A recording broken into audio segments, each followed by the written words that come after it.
Saludos a todos los seguidores de Rumbo Económico. Muchas gracias por acompañarnos un día más en nuestra sección de entrevistas.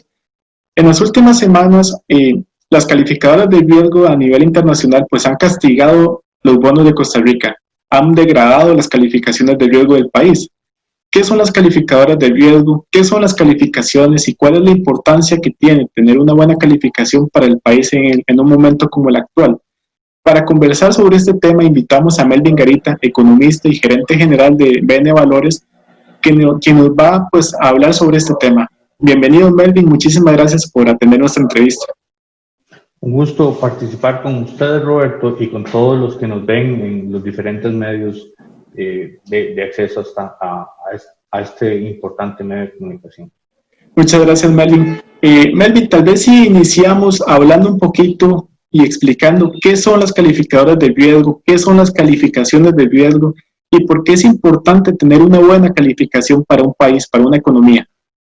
Claro, las calificadoras de riesgo son empresas, una empresa especializada, como cualquier otra empresa, que se especializa en analizar la capacidad de pago de las tanto emisores soberanos, como son los gobiernos internacionalmente, como también otras empresas que emiten deuda, o sea, que emiten por lo general bonos, y ellos en lo que se basan es en medir de una manera cuantitativa y cualitativa la capacidad que van a tener estas personas para hacer, estos emisores, perdón, que como decía, pueden ser otras empresas o pueden ser gobiernos, de hacerle frente a las deudas que han adquirido en las condiciones contractuales. Y cuando se habla de condiciones contractuales, son temas muy sencillos.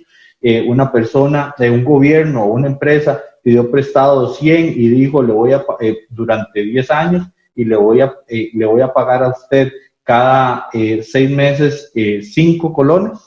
Y entonces y al final de los 10 años le pago los 100 que le debo y básicamente, entonces, lo que ellos se buscan es que esos flujos que se comprometió el emisor de la deuda a pagar durante el tiempo y el principal al final al vencimiento de la deuda se logren pagar. Entonces, básicamente, ese es el trabajo de ellos. Tienen scoring, tienen algunas herramientas de análisis de datos para identificar, digamos, o agrupar a los países en diferentes categorías, de acuerdo a esas modelaciones que ellos hacen y también a criterios que son criterios cualitativos, establecen en una jerarquía qué calificación puede tener ese emisor. La mayor calificación que puede tener un emisor, ya sea un gobierno o una empresa, es un AAA. Ese se puede decir es el mayor grado al que se puede obtener. Y después de ese AAA vienen el AA, que tiene tres subcategorías. Una es AA positivo, otra es AA nada más y otra es AA negativo.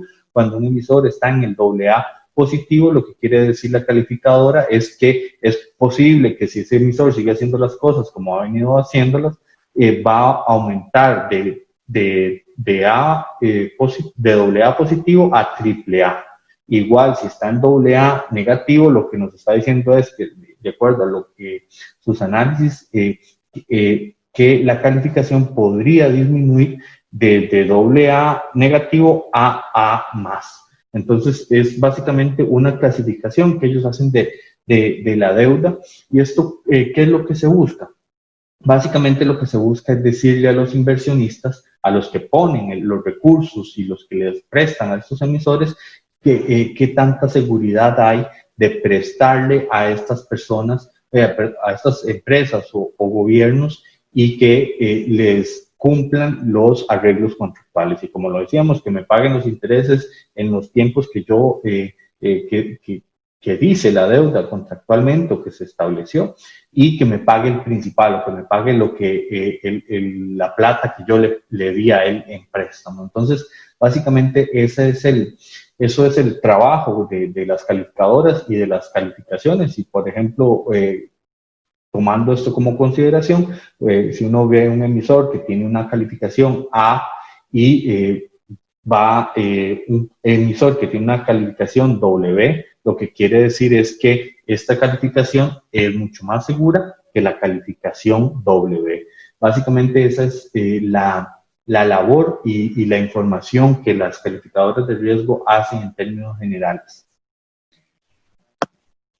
Dos calificadoras muy importantes, S&P y Moody's, recientemente bajaron la calificación de Costa Rica. A inicios de año, en febrero me parece, Fitch la bajó también. Esto significa entonces que las calificadoras están castigando a Costa Rica por las señales que está dando los inversionistas y está mostrando que Costa Rica ya no es un destino tan, tan seguro para invertir en bonos acá del país. Vamos a ver, y es importante, ahora que mencionabas nombres, en general hay, básicamente a nivel global, hay muchísimas calificadoras de riesgo, hay cientos de calificadoras alrededor del mundo, incluso en Costa Rica hay algunas calificadoras locales y centroamericanas, latinoamericanas. En general, los tres nombres más importantes son Fitch, S&P y Moody's. Estas calificadoras han venido disminuyendo la calificación nuestra conforme va aumentando la deuda, y eso las personas lo tienen que tener muy claro. Un país guarda ciertas similitudes con una persona en que si se endeuda constantemente y se sigue endeudando y no empieza a pagar la deuda que tiene, pues va a llegar un momento donde esa deuda crece a un nivel tal, se le conoce como el nivel de intolerancia a la deuda, donde ya no es posible pagarla, y entonces conforme van aumentando los niveles de deuda, que es lo que nos ha pasado a nosotros desde el 2008, la capacidad de pago cada vez se va reduciendo más de un país como la que se reduce de una empresa y una persona. Entonces, básicamente, este proceso de degradación de la calificación de riesgo tiene ya muchos años. De hecho, nosotros en algún momento llegamos a hacer el grado de inversión por la calificadora Moody's. Esa calificación la perdimos ya hace varios años y pasamos de ser un país grado de inversión por una calificadora y no las otras dos, digamos, no continuadas con las otras dos, y volvimos a hacer bonos de alta rentabilidad, high yield o junk bonds, como se les conoce, o bonos basura, como se les conoce. Entonces, esto no es un tema actual, es un tema que tiene varios años. El problema es efectivamente que se ha venido degradando con el paso de los tiempos. ¿Y qué es lo que está ocurriendo en este momento? A países que tienen la necesidad de consolidar sus finanzas públicas, al igual que como en Costa Rica lo tenemos muy claro, y a finales del 2018 fue una discusión nacional sobre cómo enderezar la ruta que llevábamos. Hay muchos países donde no son grado de inversión como otros y como nosotros, que lo fuimos en algún momento. Esos países enfrentan mayores riesgos por la contracción económica que se está presentando a raíz del COVID, ¿verdad? Entonces, los ingresos del gobierno dependen de los impuestos que pagan las empresas, que paga el sector privado en su generación de riqueza, en donde empiezan a producir bienes y servicios, y hay una tasa sobre esos bienes y servicios. Entonces, como se ha dado una contracción tan fuerte en los últimos meses, pues hay muchos países, al igual que muchas empresas, que están teniendo problemas en estos momentos de flujo de caja. Entonces, la situación global a raíz del SARS-CoV-2, el virus o el coronavirus y su enfermedad del COVID-19 es la que está haciendo que estas calificadoras de riesgo estén adelantándose a eventuales problemas adicionales de algunos emisores. Melvin, estas calificaciones, ¿en algún momento Costa Rica puede recuperar lo que ha bajado? ¿Puede volver a subir en sus calificaciones, tomando en cuenta que estamos en una situación complicada, como la decías bien, por el impacto que ha tenido el virus del COVID? Sin embargo, Costa Rica también venía con dificultades, un déficit fiscal alto, una contención del gasto, se podría decir, débil, que eso ha afectado también las calificaciones y llamados de atención hacia el país por organismos internacionales. ¿Costa Rica podría recuperar estas calificaciones nuevamente? Definitivamente se pueden recuperar. Lo que sí, y todos tenemos que tenerlo claro, tanto todas las personas en nuestro país, es que es un proceso que no es del día de la noche a la mañana que se va a solucionar. Son procesos de consolidación que pueden tardar 10 años en algunos casos. Pueden ser mucho más acelerados, sin embargo, por lo general tienden a ser periodos, digamos, relativamente largos, y deberíamos de aspirar a eso por una específica razón. Dentro de el entorno habilitante que hace que un país pueda ser competitivo a nivel mundial, porque hoy las empresas no compiten únicamente con sus empresas en el mismo país, sino también compiten con empresas en el país vecino o empresas que están al otro lado completamente del globo. En estos conceptos de competitividad, la estabilidad macroeconómica juega un papel predominante en lo que es el entorno habilitante. Ese entorno habilitante lo que nos dice es que la estabilidad macroeconómica se mide en dos aspectos. Uno es la estabilidad monetaria, que por dicha y en los últimos 6, 7 años nosotros hemos logrado disminuir los niveles de inflación de 2 dígitos y están en niveles relativamente bajos. Eso que hace que propicia que las personas y las empresas tengan acceso a recursos a un costo menor, que el poder de compra de las personas, que los precios aumenten y sus ingresos están relativamente estables, pues ese empobrecimiento, porque los precios están aumentando y sus ingresos no aumentan en la misma proporción, hace que también facilite el combate de la pobreza en un país y facilita también el cálculo económico para las personas y las empresas que quieren hacer proyecciones de inversión, de si invierto o compro alguna maquinaria o compro algún capital productivo para producir bienes o servicios. Esa estabilidad monetaria tenemos varios años ya de lograrla y necesitamos darle ese giro a las finanzas públicas nuestras, empezar el proceso de consolidación que se ha venido gestando en los últimos años para efectivamente que la deuda deje de seguir subiendo en los próximos años y empiece en algún momento ya a estabilizarse y empezar a disminuir. Cuando nosotros alcanzamos el grado de inversión, tenemos una deuda respecto a la producción de todo el país, representaba menos del 30%, y necesitamos que la deuda pues empiece a disminuir año con año para volver a llegar a un nivel similar a ese y que ya el peso de esa deuda se pueda manejar de una manera sencilla para todo el aparato productivo costarricense y el gobierno en particular. Y con eso pues podríamos volver a tener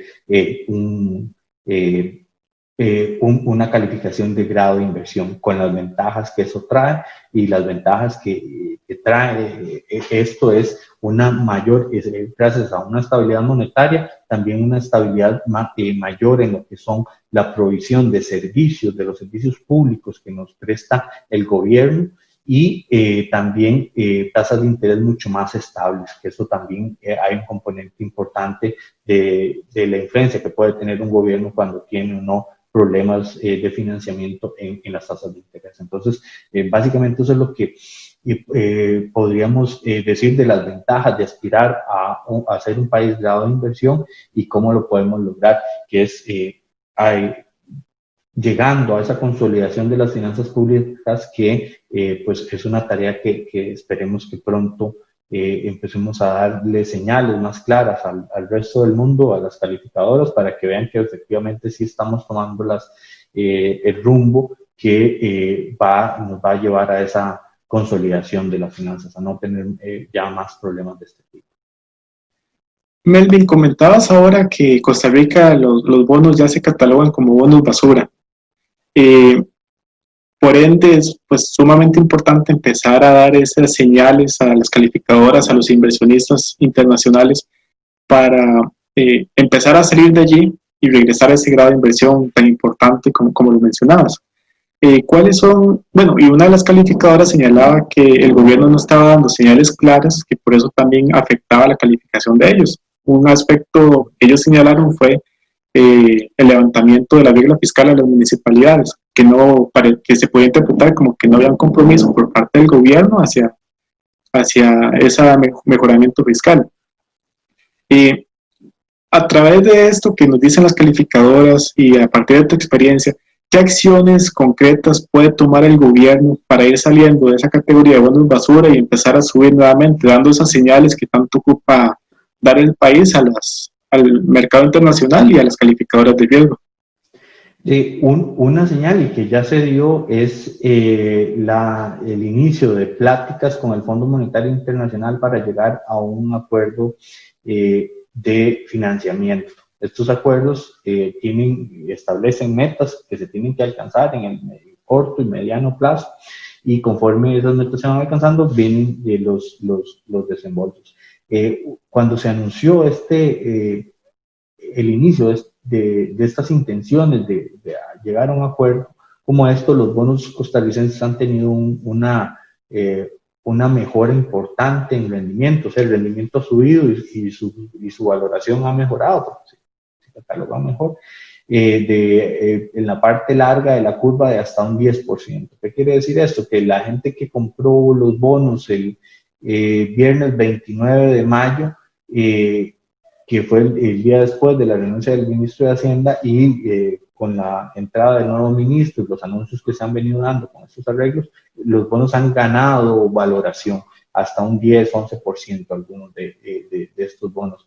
Eso lo que nos dice es que eso es una señal importante, que los mercados la han tomado la han visto con muy buenos ojos, y lo que deberíamos de esperar es que el gobierno siga en estas pláticas para dar esa señal clara o afianzar esa señal que ya dieron de esta intención, y firmar un acuerdo donde pongamos, digamos, ese cronograma de ajustes que se tienen que ir haciendo. Eso definitivamente, y es una señal que ya del gobierno.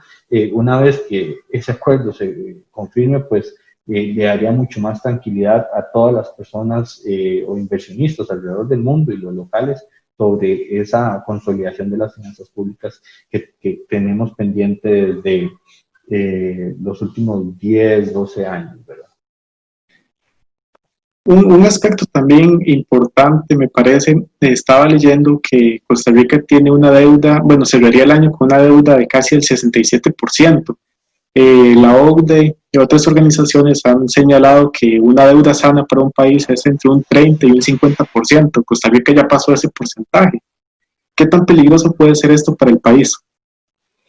Sí, en el 2011 yo hice un trabajo para el Estado de la Nación donde hablábamos de este concepto de sostenibilidad de las finanzas públicas, y allá desde aquellos tiempos, de hace 9 años, que el tiempo se va volando, ya habían estudios, el mío y muchos otros más, que señalaban claramente esa evolución de la deuda y que se estaba pasando. Estos niveles que menciona usted, Roberto, y que hace mención también la OCDE, vienen de un estudio que hizo el Fondo Monetario Internacional por ahí del 2010. Era un estudio reciente que yo me apoyé en él, y lo realizaron 2 economistas. Se realizó para Centroamérica y República Dominicana. Uno de los economistas que hizo este trabajo en el fondo es costarricense, de hecho, y analizaban este concepto de intolerancia a la deuda, de que básicamente llega un momento donde se alcanza un nivel de deuda tal que el pago de intereses compromete por completo la capacidad del gobierno de ese país, y entra en impago de ella. No cumple o los pagos de intereses o los pagos de capital. Entonces, básicamente, ese estudio, que es de allá del 2010, lo que nos decía es que efectivamente, si Costa Rica pasaba del umbral de 50% de deuda PIB, perdíamos, digamos, o entrábamos a una clasificación ya de bonos con una altísima probabilidad de entrar en problemas de pago.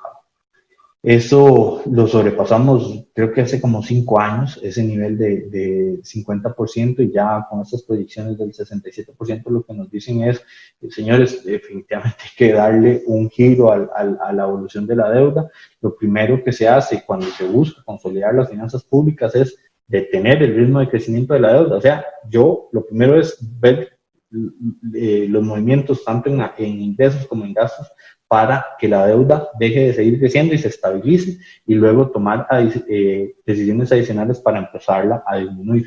Si nosotros, contemplando, digamos, lo que señalaba ese estudio del Fondo Monetario Internacional, estaríamos, lo que necesitaríamos para volver a gozar de este grado de inversión es disminuir nuestra deuda a ese nivel del 30% del PIB o menor.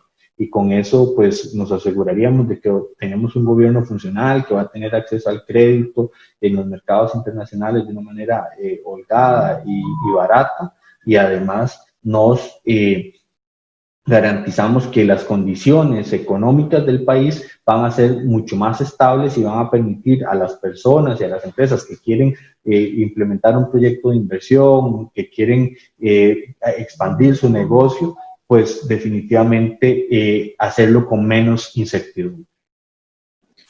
Es bien sabido también que Costa Rica pues vive del crédito, vive de prestado, por eso la deuda tan grande.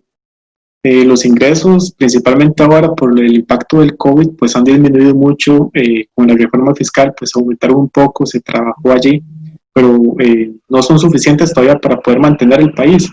¿Qué tan difícil es parar la deuda, estabilizarla y bajarla, teniendo en cuenta que Costa Rica pues lleva muchos años viviendo de prestado?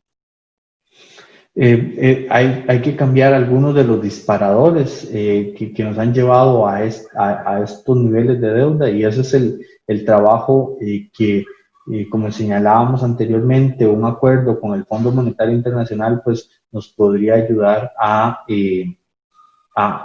garantizar que se va a empezar a dar pasos en esa línea, y es básicamente lo que nos han anunciado tanto el señor presidente como el nuevo ministro de Hacienda, ¿verdad? Respecto a esa intención de llegar a un acuerdo donde, además del financiamiento que necesitamos durante este proceso de consolidación, se van a empezar a tomar se van a empezar a alcanzar esas metas respecto a la necesidad de empezar a generar déficit superávit primarios. Es básicamente cuánto le queda al gobierno sin pagar intereses. Entonces eso, digamos, la diferencia entre ingresos y gastos, sin contemplar los gastos por intereses, una de las primeras señales que se tienen que dar en estos procesos es que ese déficit primario llegue a un monto donde se asegure que se pueden pagar los intereses de la deuda y que la deuda no siga subiendo.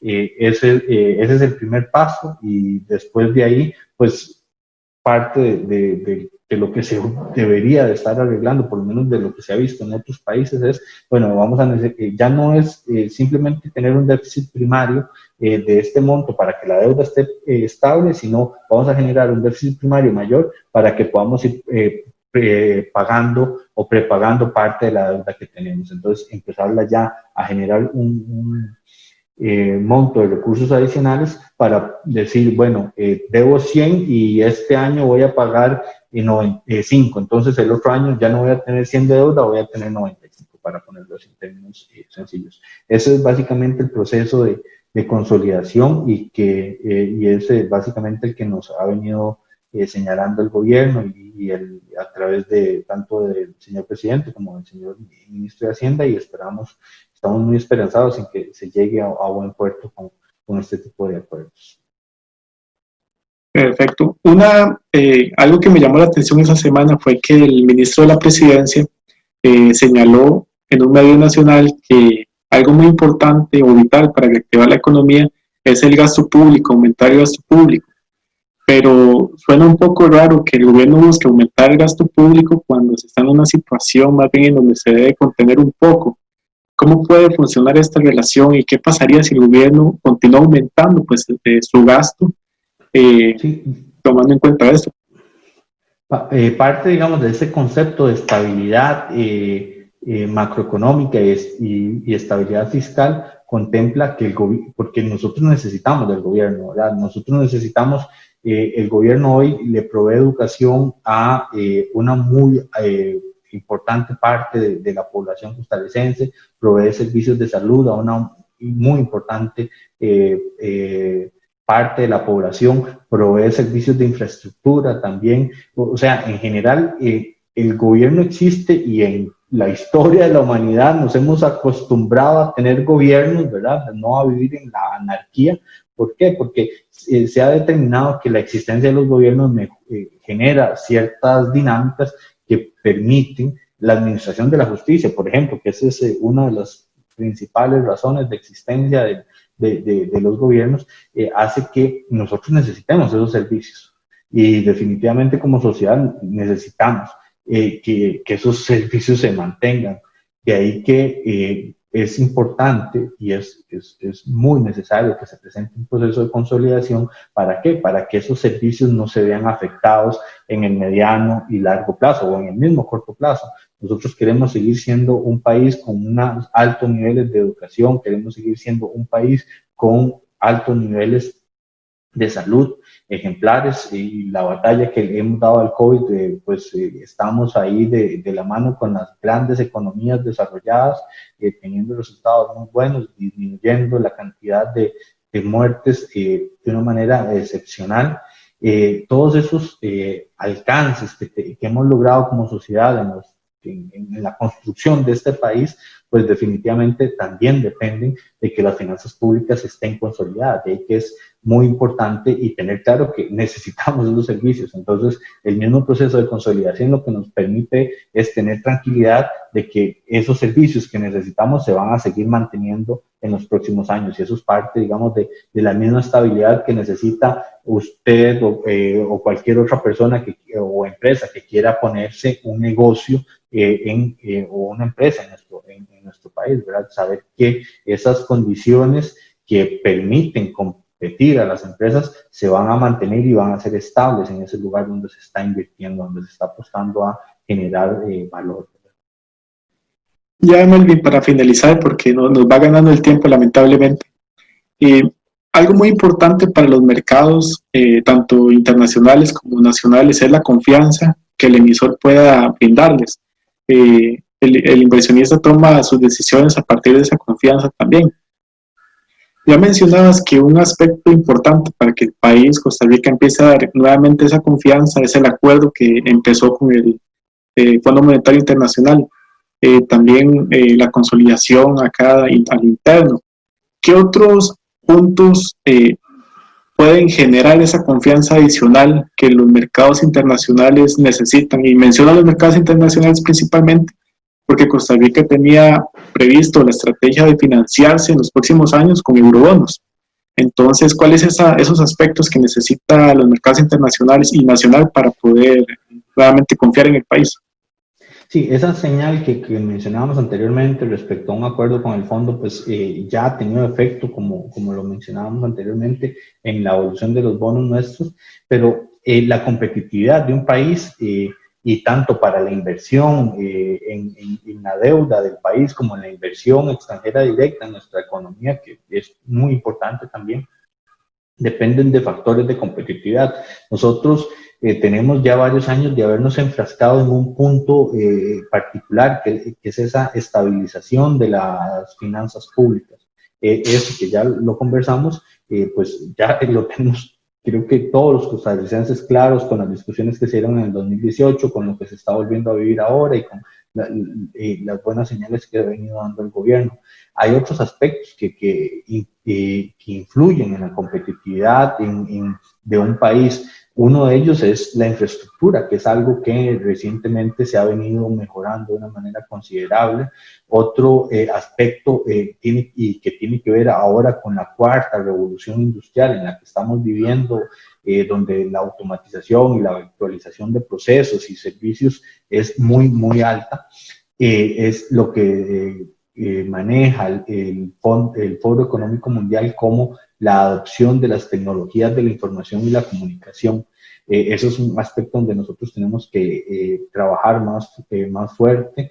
Hoy no tenemos una posición mala, pero podría ser mucho mejor.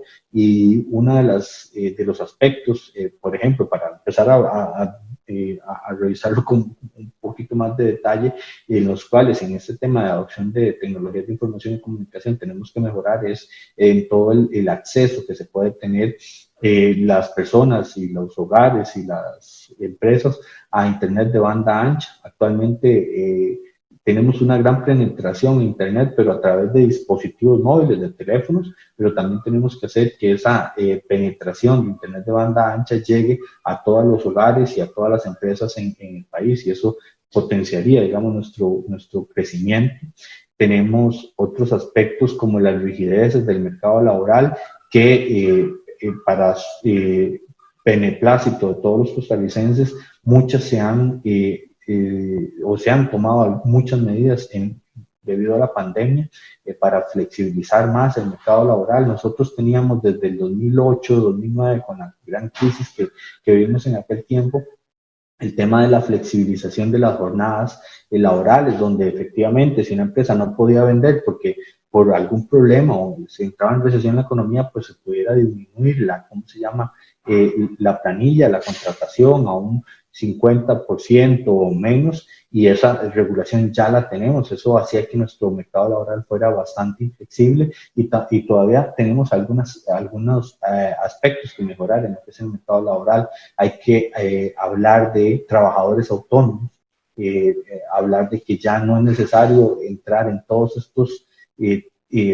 temas de buscar una personería jurídica, inscribirla y empezar a dar servicios a través de esa personería para una persona que lo único que quiere es ofrecer su trabajo a 2, 3 o 4, 5 empresas, ¿verdad? Ese tipo de aspectos, las jornadas 4x3, es un tema que teníamos ahí pendiente y que se ha venido discutiendo también recientemente. En general, en lo que es flexibilizar más el mercado laboral para llevarlo a las nuevas interacciones que se están dando en el siglo XX, es un tema muy importante.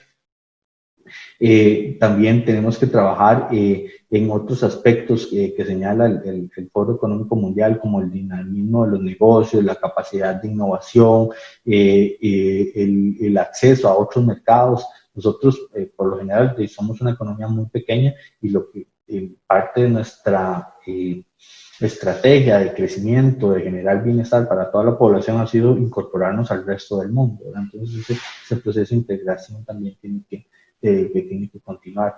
En general, básicamente sería, además de este punto especial que hemos estado conversando de la estabilidad fiscal, es también ir tratando todos estos otros temas de competitividad que hacen y que facilitan los negocios en nuestro país y la generación de bienestar, de empleo, trabajo, crecimiento, inversión, que es lo que necesitamos todos. Y recordar que la competitividad, las bases de la competitividad, lo que nos dicen es, si las tenemos bien, van a haber más personas, tanto nacionales como extranjeros, dispuestos a invertir en el país. Esa inversión va a generar crecimiento, ese crecimiento genera más empleos, genera mejores salarios y lo que conlleva a un mejor bienestar socioeconómico para todos los costarricenses. Entonces, esta es una tarea, la tarea de la consolidación fiscal es una de las tareas que tenemos y que esperamos que pronto la logremos solucionar, y después de ahí tenemos que seguir trabajando en todos estos otros factores que determinan la competitividad de nuestro país y que nos pone, al mejorarnos, nos pone al mismo nivel que otros países que compiten por esa inversión que tanto necesitamos para crecer. Lo que sí queda claro, Melvin, es que queda bastante trabajo pendiente todavía para lograr nuevamente ese grado de inversión, dar esa confianza al mercado. Que Costa Rica pues tiene toda la capacidad de hacerlo. Lo que falta tal vez es un poco más de trabajo, de disciplina en ciertos aspectos, pero que Costa Rica tiene la capacidad, como comentamos. Conversamos con Melvin Garita, economista y gerente general de Valores, sobre ese tema tan importante en un momento como el que vive Costa Rica actualmente. Muchísimas gracias, Melvin, por tu tiempo, por todo lo que conversamos, por todas estas aclaraciones que nos diste. Muchísimas gracias. Un gusto haber participado y quedamos dispuestos a otro encuentro como estos y con temas de importancia para todos los que siguen a Rumbo Económico. Muchas gracias y completamente las puertas de Rumbo Económico abiertas para conversar de nuevos temas próximamente. Y muchas gracias a todos los seguidores de Rumbo Económico quienes nos acompañaron durante esta entrevista. Les recordamos que si quieren enterarse de mayor información relevante sobre temas de economía, finanzas, negocios, los invitamos a visitar www.rumboeconómico.net, donde podrán encontrar la información más actual del mercado nacional. Muchísimas gracias y que pasen muy buena tarde.